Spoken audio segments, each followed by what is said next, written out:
What's the craziest thing that happened when you turned 18? A woman cornered me in the school parking lot and said, "I'll give you $40,000 to come home with me." I froze. "Who are you?" "I'm your birth mom, and I want to reclaim you." My brain short-circuited.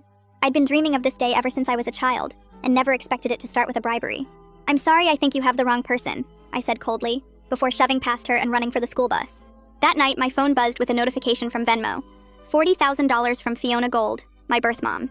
The message read, "Tell your fake parents you hate them. Come home to your real family." I stared at the huge number. It was the exact amount I needed for college. That's when my phone rang with a call from an unknown number. I didn't answer until that same number sent me a text minutes later. "Rose, they bought you from me when I was 15, but in 3 months you turn 18. You can choose to be with me. I don't understand what you want. I want my daughter back." "Why now?" "Because you have 7 siblings, all in foster care. They ask about their big sister every day." My stomach dropped. "But if you come back, if you help me prove I can maintain a family unit, I can get them back." I hung up. At home, Mom was in the kitchen making my favorite lasagna. "How was school, sweetie?" I almost told her everything, until Dad walked in, exhausted from his second job, and kissed my forehead. "Got some good overtime this month. NYU's looking more possible every day." The next morning at breakfast, I broke down. "Mom, Dad, I need to tell you something." I showed them everything. Mom's coffee mug slipped from her hand, shattering on the floor. "Oh gosh, not again." "Again?" Dad pulled out a filing cabinet from the hall closet.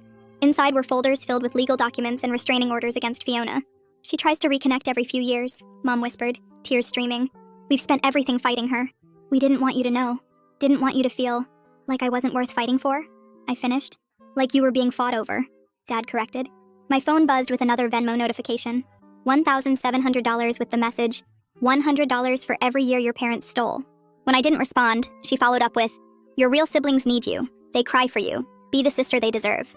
I screenshotted everything. That week, Fiona escalated. She sent CPS to our house with an anonymous tip about medical neglect. The Venmo offers increased to $50,000, then $60,000. That's when I realized what I had to do. I called Fiona back the next day. "I've been thinking about your offer." Her voice brightened immediately. "You have? The money. It would change everything. And those kids, my siblings, they deserve better than foster care." She laughed, relief flooding through the phone. I met Fiona at a coffee shop the next day where she coached me through fake tears. "Remember, you need to say they made you feel like a burden after the cancer you beat. That they threw the medical bills in your face. They would never. That's not the point. The judge needs to hear it."